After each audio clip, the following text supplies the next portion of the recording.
Assalamualaikum warahmatullahi wabarakatuh. Saudaraku kaum muslimin dan muslimat, saudara sebangsa dan setanah air, dimanapun Anda ada dan berada. Berjumpa kembali dengan saya Abu Fikri dalam rangka kebaikan dan kebenaran untuk mempermudah langkah-langkah kita menuju jalan selamat, yaitu Allah dan Rasulnya. Saudaraku kaum muslimin dan muslimat, pagi hari ini saya hendak memberikan semacam informasi lagi dalam bentuk jawaban, karena ada satu di antara saudara-saudara kita bertanya, mengapa kita kalau berhubungan dengan Allah dan Rasul di dalam sholat harus menghadap ke Baitullah. Jadi pertanyaan itu sangat bagus, luar biasa,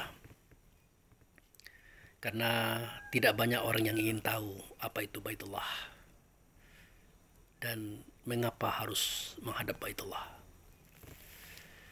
Jadi sebelum saya menjelaskan ini, maka perlu kita pahami bahwa Baitullah yang saya maksud di sini bukan Masjidil Haram yang ada di Mekah, bukan Ka'bah yang ada di Mekah, tetapi Baitullah, yaitu rumah yang pertama kali Allah yang menjadikan posisi dan tempatnya adalah di negeri Bakkah, bukan Mekah. Dan momentum itu terjadi justru langit dan bumi beserta segala isinya belum terjadi. Yang terjadi pada saat itu baru 4 pasal, yaitu negeri yang diberkati, itu negeri Bakkah, ingat bukan Mekah. Kemudian aras di bumi, ingat bukan bumi kita ini, tapi bumi yang diberkati yang saya katakan tadi. Nah, aras di bumi ini dalam bahasa lainnya Baitullah. Yang ketiga adalah surga neraka. Yang keempat, mukmin. Mukmin itu artinya orang yang percaya kepada Tuhan, karena dia melihat, dia mendengar, dia berhadapan langsung dengan Tuhan. Ditanya oleh Allah melalui Tuhan, alastu birabbikum, adakah tidak aku ini dengan Tuhan kamu? Nah, sewaktu itu posisi Tuhan masih kepada Allah. Posisi Tuhan besar, keagungan masih berada di Allah. Makanya beliau berkata, alastu birabbikum, adakah tidak aku ini dengan Tuhan kamu? Nah, karena para ruh tadi menyaksikan, mendengarkan, dan berhadapan langsung dengan beliau, ya maka dia menjawab, bala syahidna, benar engkau dengan Tuhan kami menyaksikan. Akhirnya mereka sujud, menyatakan sikap sambil berkata, asyhadu an la ilaha illallah wa asyhadu anna Muhammad Rasulullah. Aku bersaksi tidak ada zat, tidak ada sifat, tidak ada nama, tidak ada perbuatan kecuali Allah lah dianya. Tetapi tidak Allah yang kami lihat, tidak Allah yang kami dengar, tidak Allah yang kami hadapi, melainkan wujud sertanya, yaitu sifatnya, bernama ia dengan nama Muhammad. Nah, inilah awal muawal daripada segala sesuatu, di mana Allah tidak nyata, melainkan nyata pada utusannya, yaitu Muhammad sebagai sifat yang maha agung. Oke. Nah, jadi seperti yang pernah saya sampaikan pada surat Ad-Dahri itu kan ada kalimah itu di ayat 1 ya, yang berbunyi hal ataka alal insan hainu minad dahri lam yakun saya mazkura. Adakah sudah sampai kepada manusia suatu masa di mana masa itu belum disebut dengan masalah, katakan begitu. Tidak ada jam, tidak ada hari, tidak ada minggu, tidak ada bulan, tidak ada tahun, tidak ada abad. Karena ukurannya adalah bulan dan matahari. Pada saat itu belum ada segala sesuatunya. Yang hanya ada satu saja, yaitu zat. Bernama dia dengan nama Allah. Dia Esa. Esa di sini bukan satu. Kalau satu meminta 2, 3, 4, 5, 6, seterusnya begitu. Tapi kalau Esa, dia satu meliputi yang 4. Pertama zat, sifat, asma, dan perbuatan. Itulah makna daripada Allah itu Maha Esa. Padanya ada zat, pada sifat, ada asma, ada perbuatan. Nah, di era itu disebut dengan era la ilaha illallah. Hanya itu saja. Tidak ada zat, tidak ada sifat, tidak ada nama, tidak ada perbuatan, kecuali hanya Allah lah dianya. Nah, oleh karena Allah berkata, Allah berfirman melalui Rasulnya, via Nabi, aku adalah bendahara tersembunyi, aku ingin dikenal, maka aku jadikan makhluk. Nah, bagaimana cara Allah menjadikan makhluk? Caranya adalah Allah yang maha tinggi, maha agung, menzohirkan sifatnya, membangkitkan sifatnya. Nah, sifat itu adalah hamdu. Hamdu. Isinya adalah sidik, amanat, tabligh, fatana. Hamdu itu artinya puji. Nah, setelah sifat itu ada, maka Allah tidak nyata. Allah berada terselimuti oleh keberadaan hamdu. Maka hamdu itu berubah menjadi Ahmad atau Alhamdu. Ahmad itu artinya alif itu Allah, hamdu itu beliau. Alhamdu itu artinya alif lam itu Allah, hamdu itu beliau. Begitu saudaraku. Nanti dia akan bernama Alhamdulillahi Rabbil Alamin. Alhamdulillah itu bagi Allah, dipertuang agung oleh Allah sendiri sebagai Rabb alam semesta. Siapa itu? Ya Muhammad itu. Nah, dimulailah dengan cara membangkitkan 4 pasal. Ya.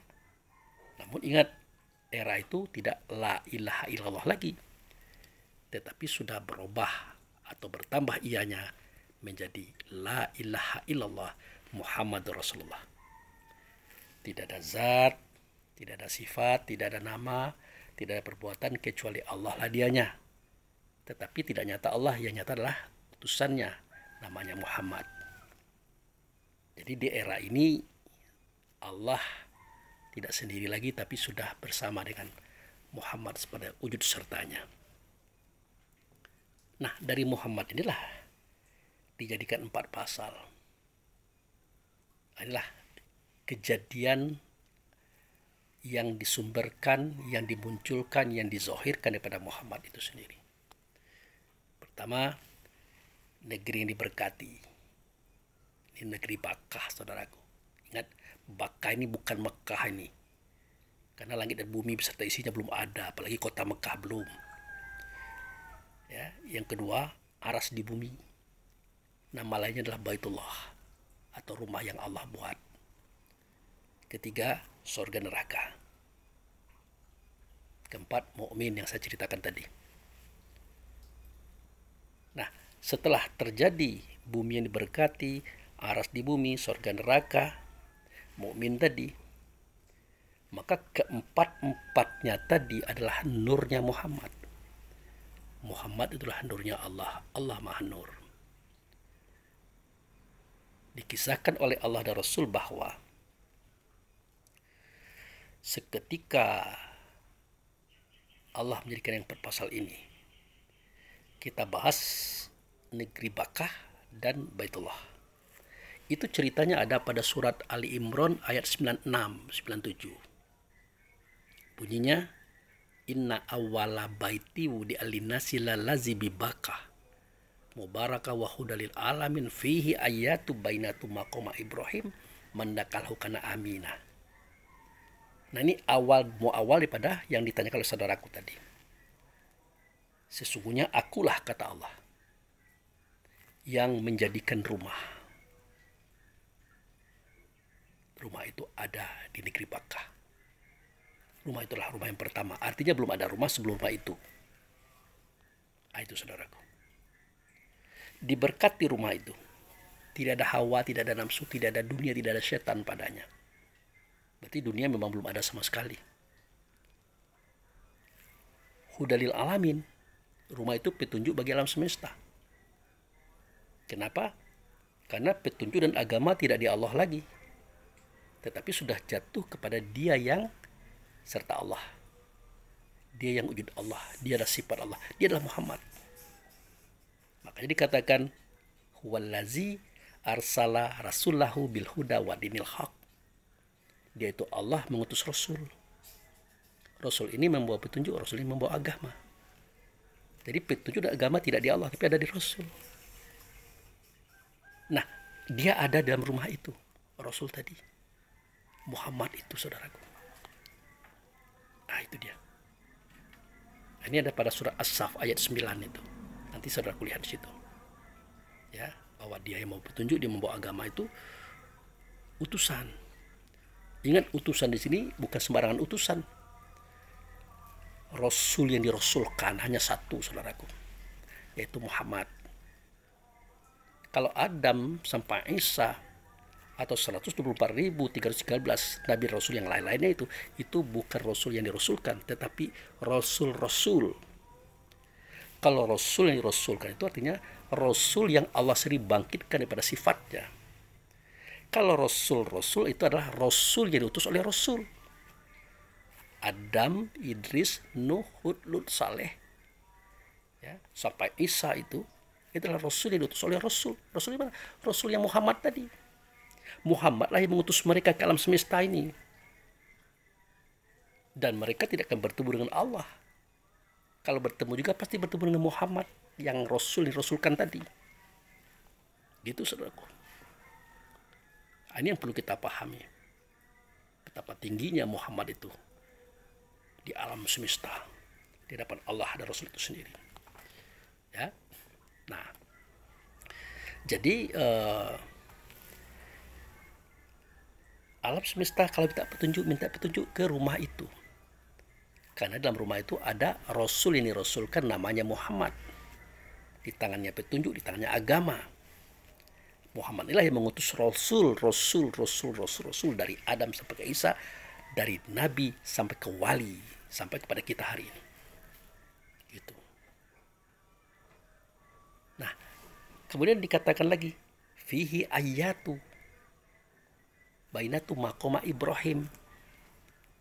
Di dalam rumah itu ada ayat.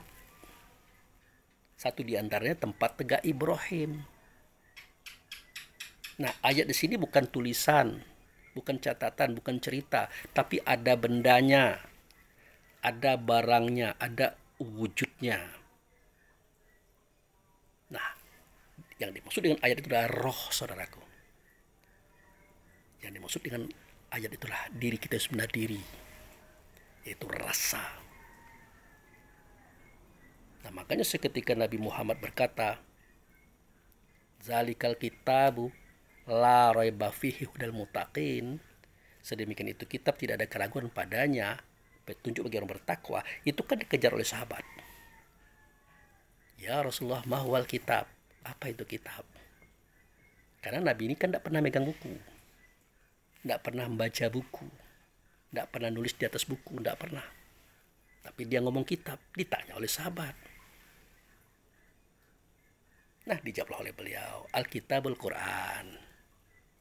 Kitab itu adalah Quran atau bacaan. Dialah yang kamu lihat, yang kamu dengar, yang kamu rasakan, yang kamu pikirkan. Itu Quran itu. Kalau kitab itu adalah Allah, dia menyimpan awal dan akhir, zahir dan batin. Untuk menceritakan ini tidak bisa kalau tidak melalui sifatnya. Rasul yang dirasulkan tadi itu Muhammad. Jadi Allah itu kitab, Muhammad itulah Quran. Ingat, kita belum berbicara kitab Quran loh. Makanya daripada awal surat itu alif lam mim. Alif lam itu Allah, mim itu Muhammad. Itulah kitab kata Allah. Itulah Quran kata Rasul. Gitu. Nah, kemudian ditanya lagi oleh sahabat, ya Rasulullah, mahwal Quran. Nah, barulah diceritakan, bal huwa ayatu bainatu fisudur alladzina qatal ilmi wa may yaj'adu nabi ayatina ila zalimun. Sesungguhnya kitab itulah Quran, Quran itu adalah ayat dalam dada kamu, namanya ilmu. Tidak ada yang mendustakan dia kecuali orang zalim. Orang zalim bukan orang di luar diri kita, tetapi hawa nafsu dunia syaitan yang ada pada kita, itulah orang zalim. Itulah akan mendustakan ruh ini nantinya, saudaraku. Yang akan mendustakan ayat ini. Ya, jadi fihi ayatu bainatu maqama Ibrahim. Di situ maksudnya di dalam rumah itu ada ayat, ada ruh, ada diri kita sendiri. Di antaranya ada Ibrahim.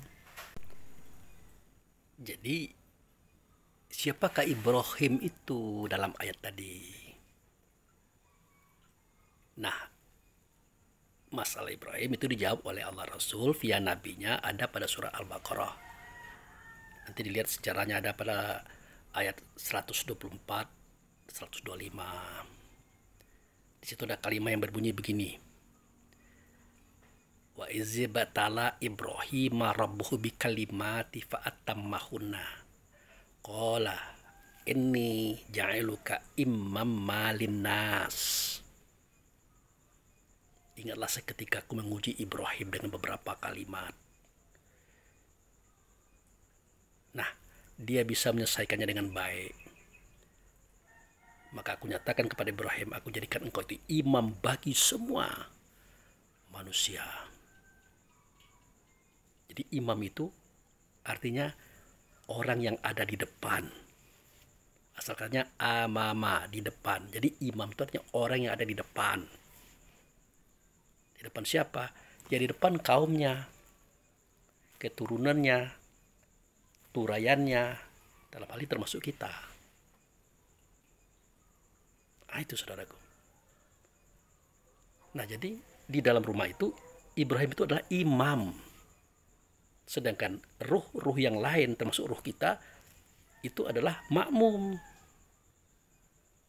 Nah, kalau Ibrahim itu imam, kita adalah makmum. Yang dilihat oleh Ibrahim di depannya, yang kita lihat di depannya, itu siapa? Ya tentu hadapan, tentu kiblat. Nah, dialah Allah yang tidak nyata Allah, melainkan dia nyata pada sifatnya, wujud sertanya, namanya Muhammad. Nah, begitu ceritanya itu, saudaraku. Jadi di negeri Bakkah, di dalam Baitullah itu sudah terjadi suatu kejadian di mana Ibrahim sebagai imam, kita sebagai makmum berhadapan dengan Allah. Ya, dengan Allah itu bukan Allah, tapi wujud sertanya, sifatnya, itulah Muhammad. Muhammad itulah hadapan, dalam bahasa Arabnya kiblat. Jadi sholat-sholat yang kita lakukan minimal 5 kali sehari semalam itu, kita mengulangi momentum itu, saudaraku. Itu mengapa kita menghadap ke Baitullah hakikat. Ini kita belum cerita Mekah, belum cerita Ka'bah. Gitu. Nah, oleh karena seketika nanti Allah menjadikan langit dan bumi beserta isinya, maka umat manusia berkembang. Tentu wajib mereka itu, para ruh tadi yang berhubungan kepada Allah. Otomatis tidak mungkin kepada Allah. Pasti melalui wujud sertanya, sifatnya, Rasul yang dirasulkan tadi, dialah Muhammad. Makanya agama ini dipermudah. Negeri Bakkah di alam sana itu dijadikan Mekah di alam sini. Baitullah di alam sana itu tempat kita bertemu dengan Muhammad. Kita dipimpin oleh Ibrahim sebagai imam kita, ditandakan sebagai Ka'bah di sini. Makanya di Mekah ada Masjidil Haram, ada Ka'bah, dan depan Ka'bah itu ada makam Ibrahim. Itu makanya kenapa Allah katakan, "Wamin haitsu kharajta fawali wajhaka satrul Masjidil Haram. Wa min haitsu ma kuntum fawali wajhaka satrah." Dari mana saja kamu keluar. Artinya, kamu tuh orang mana saja, bangsa apa saja. Nah, dari mana saja kamu keluar, hadaplah wajahmu ke Masjidil Haram. ke tempat sujud yang mulia. Dulu kita pernah sujud di situ kan. Seketika ditanyakan, alastu birabbikum, adakah tidak aku ini dengan Tuhan kamu? Maka kita menyatakan, benar engkau dengan Tuhan kami menyaksikan. Makanya kita sujud sambil berucap asyhadu an la ilaha illallah wa asyhadu anna muhammadar rasulullah. Tempat sujud itu namanya masjid. Masjid tidak mulia, yang di tempat itu mulia. Siapa itu? Wujud serta Allah. Sifatnya Allah itulah Muhammad. Ingat sekali lagi, kita belum bercerita Muhammad bin Abdullah bin Aminah, orang Mekah itu. Kita belum. Ini kajian hakikat. Itu. Nah, kalau Muhammad adalah yang mulia, kita siapa? Kita yang dimuliakan. Jadi beda yang mulia dengan yang dimuliakan, itu beda. Kejadian itu adalah di tempat sujud yang mulia tadi. Situ ada Allah, nyata ia pada Muhammad, ada Muhammad, ada Ibrahim, ada kita. Itu saudaraku. Nah, di ayat lainnya dikatakan fattakhizu min maqama Ibrahim shalah. Maka ambil oleh kamu sebagian maqam Ibrahim, kamu sholat di situ. Kan begitu ceritanya itu. Nah, jadi urutannya jelas. Mengapa kita harus berhadapan atau menghadap kepada Allah dalam sholat harus di Baitullah hakikat? Ya karena disitulah terjadinya processing kehidupan bertauhid. Kita menyatakan Allah sebagai Esa yang nyata ianya pada Muhammad. Makanya saudaraku bertanya, Allah itu kan Esa. Apakah ada Nabi Muhammad atau Rasulullah bercerita tentang dia wujud serta Allah? Ya adalah. Kan di situ mulai kisah itu. Allah ingin dikenal, maka dia bangkitkan sifatnya. Dari sifat ini dia jadikan 4 pasal. Maka Allah tidak sendiri lagi, tapi sudah berdua dengan sifatnya. Allah dan sifatnya tidak berdua lagi, supaya disaksikan oleh yang menyaksikan. Makanya periodenya 1 adalah la ilaha illallah, periode 2 adalah la ilaha illallah Muhammad Rasulullah, periode 3 adalah asyhadu an la ilaha illallah wa asyhadu anna Muhammad Rasulullah. Jadi lurus cerita ini. Periode pertama tidak ada zat, tidak ada sifat, tidak ada nama, tidak ada perbuatan kecuali Allah dianya. Di periode 2 tidak lagi Allah, tetapi nyata ianya pada Muhammad sebagai utusannya. Di periode yang ketiga ada yang menyaksikan Allah, ada yang menyaksikan Muhammad. Tidak dinyatakan Allah, tapi nyata Muhammad sebagai yang mereka saksikan. Itulah kejadian yang ada di dalam Baitullah hakikat. Muhammad sebagai kiblatnya, Ibrahim sebagai imam, kita sebagai makmum. Nah, dipermudahlah agama ini karena kita sudah berada di dunia, di bawah langit, di atas bumi. Untuk kita ke sana tidak mungkin. Itulah adanya kota Mekah sebagai ganti Bakkah. Ada Ka'bah sebagai tanda Baitullah. Ada makam Ibrahim. Nah, bawalah ingatan kita, perasaan kita, kesadaran kita ke sana. Mengambil sebagian makam Ibrahim, kita sholat. Menghadap kepada Ka'bah sebagai rumah. Maka dikatakan, falyabudu rabb hadzal bait. Kau sembah Tuhan rumah ini. Nah, dia menunjuk pada Ka'bah. Tapi bukan Ka'bah yang disembah. Nanti salah paham pula saudara-saudara kita di agama seberang, dikiranya kita menyembah batu segi 4. Tidak. Kita menyembah Tuhan batu itu. Bukan batu itu, Tuhan batu. Sebenarnya bukan batu, Tuhan rumah. Sebenarnya bukan Tuhan rumah, Tuhan rumah yang agung. Raja di raja di sana. Itulah Muhammad yang dirajakan oleh Allah atas alam semesta. Begitu kisahnya saudaraku. Nah, lalu bagaimana ceritanya nih Pak Abu? Setelah kita menghadapkan rasa kita, ingatan kita, sekarang kita ke Masjidil Haram Mekah sekarang itu. Mengambil sebagian makam Ibrahim, kemudian menghadapi Ka'bah. Selanjutnya apa? Selanjutnya ya kita masuk ke dalam rumah. Kan kejadiannya di dalam rumah waktu itu. masuklah kita ke dalam rumah, masuklah kita ke dalam Ka'bah itu. Setelah kita masuk ke dalam Ka'bah, waktu itu situasi kita berada pada tidak jihad yang 6. Tidak jihad yang 6. Artinya tidak di depan, tidak di belakang, tidak kiri, tidak kanan, tidak atas, tidak bawah. Itu sebagai kias daripada alam yang kosong. Alam tidak ada alam kecuali satu saja, itu Allah. Kalau 2, Rasul, yaitu Muhammad tadi. Kalau 3, yaitu kita.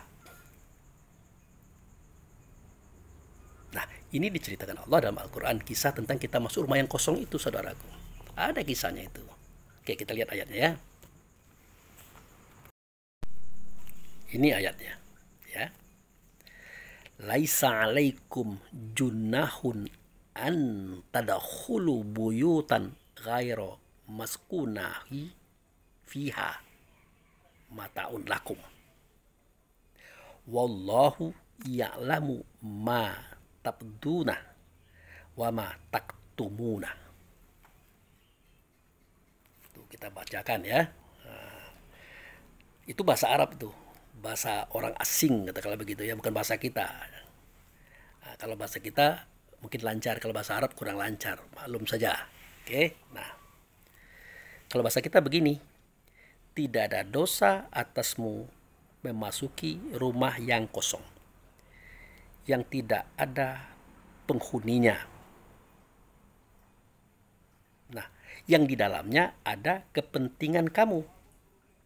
Allah mengetahui apa yang kamu nyatakan dan apa yang kamu sembunyikan. Jadi memang ada urutannya, saudaraku. Ada urutannya. Jadi ya, kalau kita mau sholat, rasa kita, ingatan kita, kesadaran kita bawa ke Masjidil Haram. Kemudian mengambil sebagian makom Ibrahim, menghadap kepada Ka'bah. Kemudian lanjut masuk ke dalam Ka'bah sebagai rumah. Karena prosesing pertemuan kita dengan Allah yang nyata Muhammad dipimpin oleh Ibrahim sebagai imam kita makmum di dalam rumah, bukan di luar. Makanya ayat tadi menjelaskan begitu. Itu surah An-Nur ya, surat nomor 24 ayat 29. Nanti cek di situ. Gitu saudaraku. Nah, setelah di dalam rumah apa yang terjadi? Ya, tidak jihad yang 6 tadi. Kita tidak di muka, tidak di belakang, tidak di kiri, tidak di kanan, tidak di atas, tidak di bawah. Kita berada pada ruang yang bukan ruang, alam yang bukan alam. Itu hakikatnya. Yang kita cari siapa? Allah. Bisa kita mendapatkan Allah? Tidak mungkin. Dari alam sononya kita tidak pernah bisa bertemu dengan Allah. Nanti pun tidak akan pernah bertemu dengan Allah, saudaraku. Karena Allah itu adalah zat yang tidak nyata. Allah melainkan nyata ya pada sifatnya. Itulah wujud sertanya. Itulah Muhammad sebagai kiblat kita tadi. Rasul ini rasulkan. Rasul ini rasulkan. Inilah mengutus rasul-rasul pula. Dari Adam sampai Isa. Yang para rasul dan nabi tadi berjumlah 124.313 orang, saudaraku. Termasuk kita hari ini. Itu. Tapi kita bukan rasul, bukan nabi. Ya, tapi kita yang diutus Tuhan ke muka bumi. Bukannya saya, kita semuanya. Tidak mungkin kita muncul-muncul saja, kan tidak mungkin. Pasti didatangkan, gitu. Nah, begitu kejadiannya itu. Nah, jadi setelah kita masuk rumah yang kosong, yang kita cari Allah, tidak nyata Allah, maka Rasul. Yang kita cari Rasul, tidak nyata Rasul, maka Nabi. Nabi itu tubuh badan jasad fisiknya beliau. Ini baru anak Abdullah, ini baru anak Aminah, ini baru orang Arab. Dan yang lain tanggal 12 Rabiul Awal 571 di Mekah itu. Nabi tadi. Kalau dalam dada Nabi itu Rasul. Oh tidak, dia bukan anak Abdullah, bukan anak Aminah. Ya, dia adalah utusan Allah. Makanya makana Muhammadun aba ahadim birijalikum. Dan tidaklah Muhammad itu bapak salah seorang di antara laki-laki kamu. Walakin, melainkan dia itu adalah Rasulullah, khataman nabiyyin.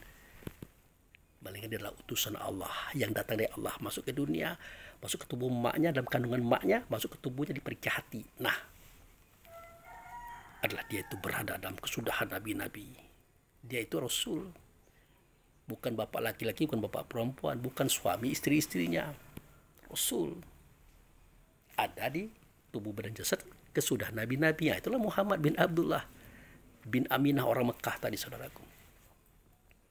Jadi kita kan bingung kalau tidak tahu membedakan antara Rasul dengan Nabi. Antara utusan Allah dengan yang menampungnya di dunia ini sebagai jasad. Itu. Ya. Nah, itu pun tidak kita lihat di dalam rumah tadi. Karena kita tidak pernah bertemu dengan dia itu. Barulah kita mencari guru ke guru. Sahabat. Mulai daripada Abu Bakar, Umar, Utsman, Ali. Bisa ketemu? Tidak bisa. Kemudian tabi'in. Tidak bisa. Tabi'in. Tidak bisa. Akhirnya ulama warasatul anbiya. Terakhirlah guru kita. Artinya kita bertemu dengan guru kita di dalam alam hampa tadi, di dalam tempat yang tidak jihad yang 6 tadi. Makanya apapun jenis tarikatnya, pasti kalau dalam sholat dia melihat gurunya. Melihat gurunya. Tapi sejatinya bukan gurunya itu yang dilihatnya. Dia ingin menuju kepada tabi'in, tidak bisa. Menuju kepada tabi'in, tidak bisa.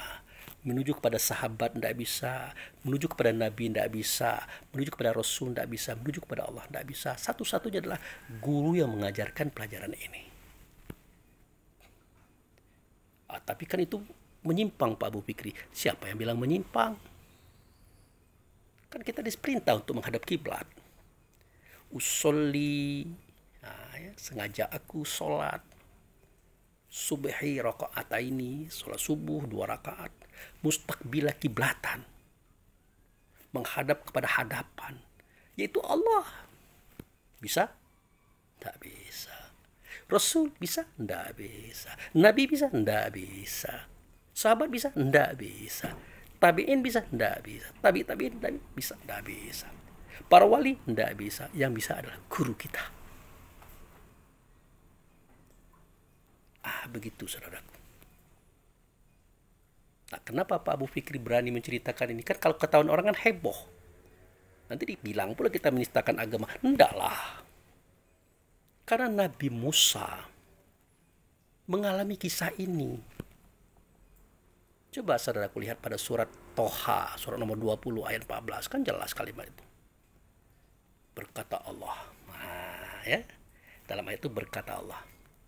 Innani anallah la ilaha illa ana fabudni. Maaf, saya ulang lagi. Innani anallah la ilaha illa ana fabudni wa aqimis shalah li zikri. Kan jelas kalimat itu. Sesungguhnya aku ini adalah Allah, tidak ada Tuhan, akulah dianya. Oleh karena itu, sembah oleh kamu kehendaku dan dirikan sholat.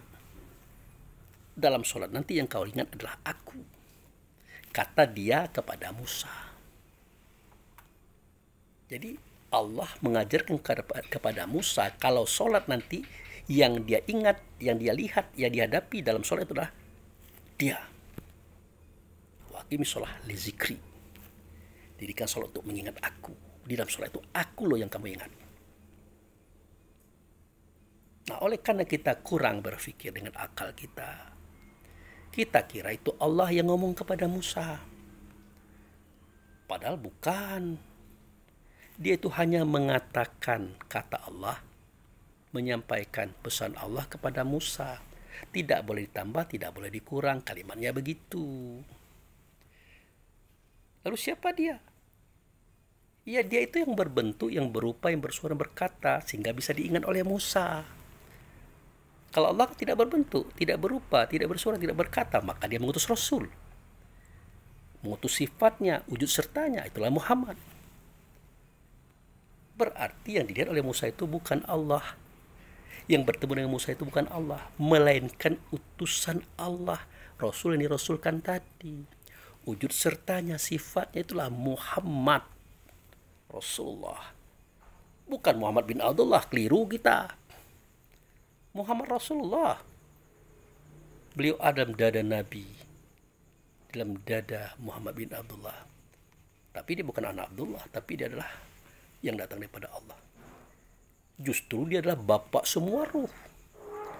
Negeri berkati, ya, aras di bumi, surga neraka, mukmin, semuanya itu kan dari dia asalnya. Makanya dia dikatakan bapak. Maka dia katakan ana abal arwah wa Adam abal bashar, kan begitu. Aku bapak ruh, Adam bapak tubuh. Karena Adam terbuat dari tanah, tubuh kita terbuat dari sari-sari di tanah. Kalau roh Adam, anak gue, kata beliau, sama dengan kita. Ruh Adam itu anaknya dia. Makanya dikunci pada Quran, wa walidi wa mawalad, demi bapak demi anaknya. Itulah ceritanya, saudaraku. Tapi bukan bapak biologis, bukan anak biologis. Kalau bapak biologis, anak biologis pasti ada emaknya, pasti ada yang melahirkan. Ini bapak turunan, anak turunan, bukan keturunan, saudaraku. Itu harus dipahami. Oke, nah itu. Jadi yang dilihat oleh Musa itu adalah beliau, wujud serta Allah tadi, Muhammad. Nah itu. Makanya saya katakan Muhammad itu satu dengan Allah tidak bisa dibedakan. Dalam hal apa? Suara, kata, perintah, dan larangan. Apa yang diperintahkan oleh Allah, ya, itulah yang dia laksanakan untuk kaum dan umat ini. Tidak ditambah, tidak dikurang, termasuk berbicara dengan Musa. Makanya dia katakan sesungguhnya aku ini adalah Allah. Bukan dia Allah, dia mengatakan kata Allah kepada Musa. Gitu, saudaraku. Sudah? Nah, selesai sudah. Semenjak itu, kalau Musa berhubung dengan Allah, tidak Allah yang dilihatnya, melainkan wujud sertanya Muhammad tadi. Kan itu perintahnya. Wa aqimis shalah li zikri. Ciptakan hubungan, tegakkan hubungan dengan Allah, tapi dalamnya tidak Allah yang kau ingat, tapi aku. Karena aku adalah wujud sertanya, aku adalah sifatnya, akulah yang diutusnya untuk kamu semuanya. Itu. Nah, setelah itu Musa kan cerita kepada Nabi Harun, kepada Yusya bin Nun, murid beliau, atau Joshua, kepada Bani Israel kaumnya. Akhirnya apa kata Nabi Harun? Bang, kamu enak. Kalau berhubung dengan Allah, kamu tidak langsung oke, aku terima, kami terima. Tapi bagaimana kami bisa melihat dia itu? Membayangkan wajahnya dia yang engkau lihat di dalam penemuanmu itu. Ya pastilah, kata Musa, tidak mungkin kamu bisa mengingat dia. Ya, kamu mengingat Allah, semestinya mengingat dia. Tidak mungkin, karena yang bertemu itu saya, bukan kalian. Oleh karena itu, aku yang mengajarkan ini, aku yang menyampaikan ini, aku yang bertanggung jawab di hadapan Allah Rasul terhadap kalian. Maka yang kalian lihat adalah aku. Seketika kamu sholat, yang kamu lihat dalam sholat itu adalah aku. Aku akan menyampaikan kamu kepada dia, karena dia itulah wasilah yang diperantara antara kita kepada Allah. Makanya pada surah Al-Maidah ayat 35 kan jelas itu. Ya ayyuhallazina amanu hittaqullah wabtaghu ilaihi wasilah wajahadu fisabilillah la'allakum tuflihun.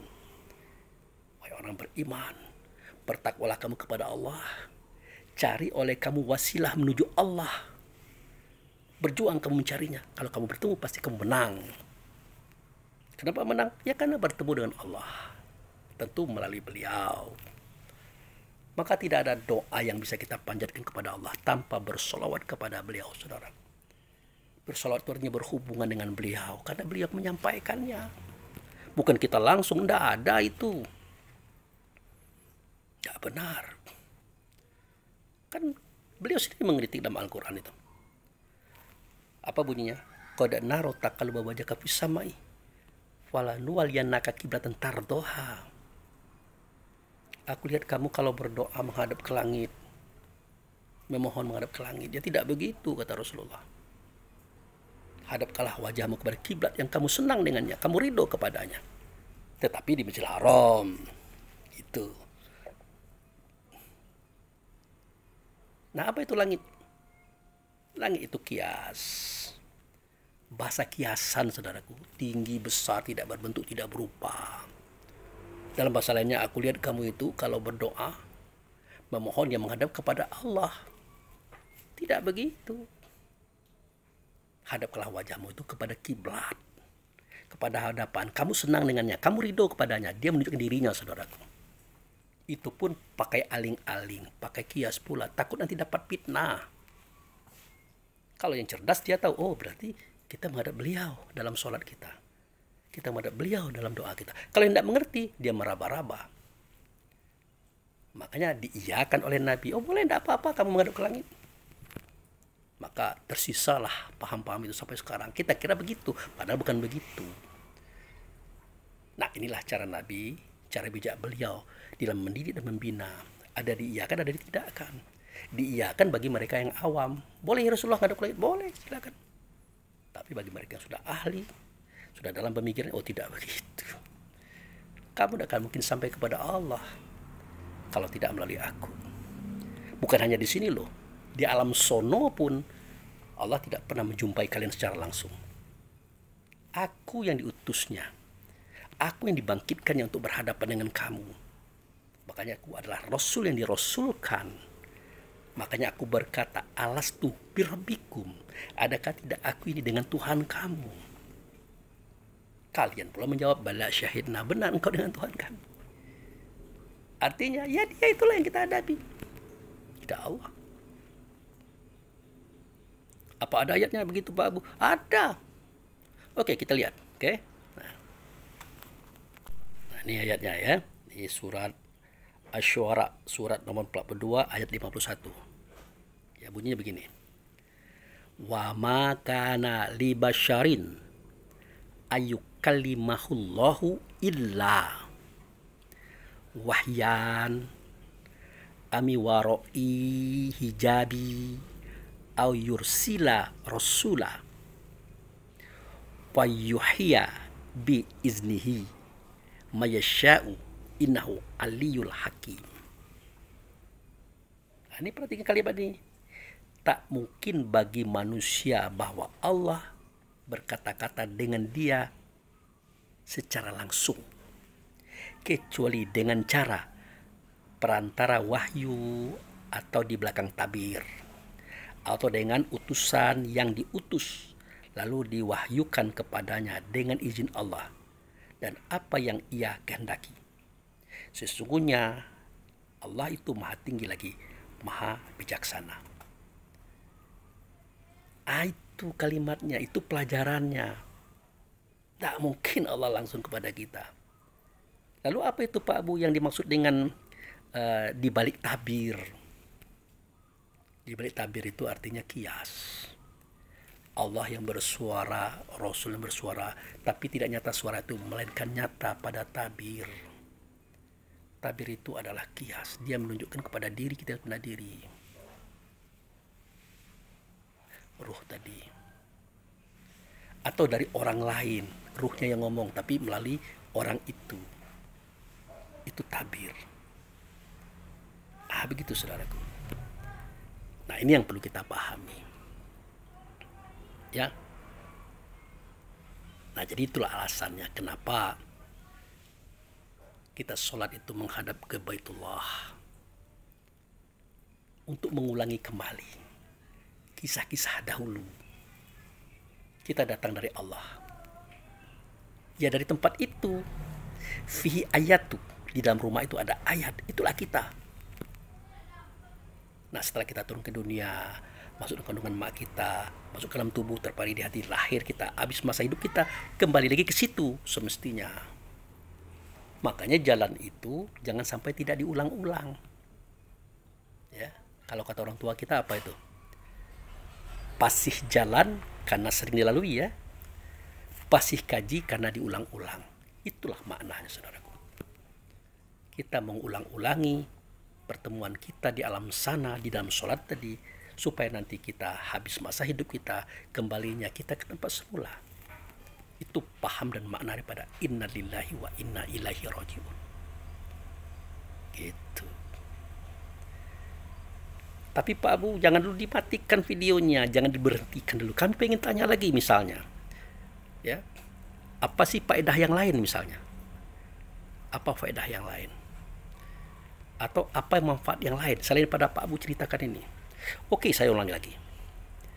Ingatkah kita pada surat Ali Imran ayat 131 ya, kalau saya tidak salah begitu. In kuntum tuhibbunallah fattabi'uni yuhibbukumullah yaghfir lakum dzunubakum wallahu ghafurur rahim.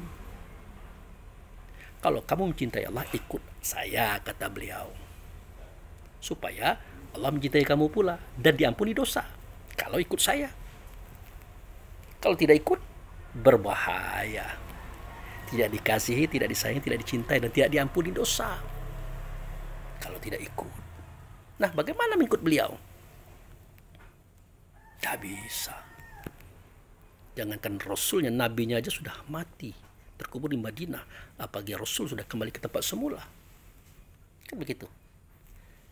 La uksimu bihazal balad wa anta hilum bihazal balad. Aku bersumpah dengan negeri ini, hai Muhammad, bahwa engkau tetap di dalam rumah ini. Ya, Baitullah tadi yang kita ceritakan di awal tadi. Yang di negeri Bakkah itu. Karena di situ dia bermula, di situ pula dia berakhir. Dia menunggu kita hingga hari ini di situ. Karena tidak mungkin kita bisa ke situ, makanya dikatakan Mekah, Ka'bah, Maqam Ibrahim. Nah, disitulah kita sholat. Artinya kita bertemu dengan beliau di situ. Nah, disitulah beliau menyaksikan kita. Ya, disitulah kita mengikut dia. Dengan cara itulah kita mengikut dia, saudaraku, hari ini. Jadi kita banyak mendengar para ustadz, para ulama. Mari kita ikut Rasul. Ya, jangankan Rasul, nabinya aja tidak bisa diikuti sekarang ini. Nabinya sudah mati, terkubur di Madinah. Rasul, bagaimana caranya? Nah, alhamdulillah di antara ulama, ya, tentu ulama Rasul Ambiya ya, menyampaikan berita ini. Ya, cara mengikut Rasul itu ya, ikutlah dia ke alam sono, Bakkah. Dia di Baitullah hakikat. Bisa? Tidak bisa. Tidak bisa, saudaraku.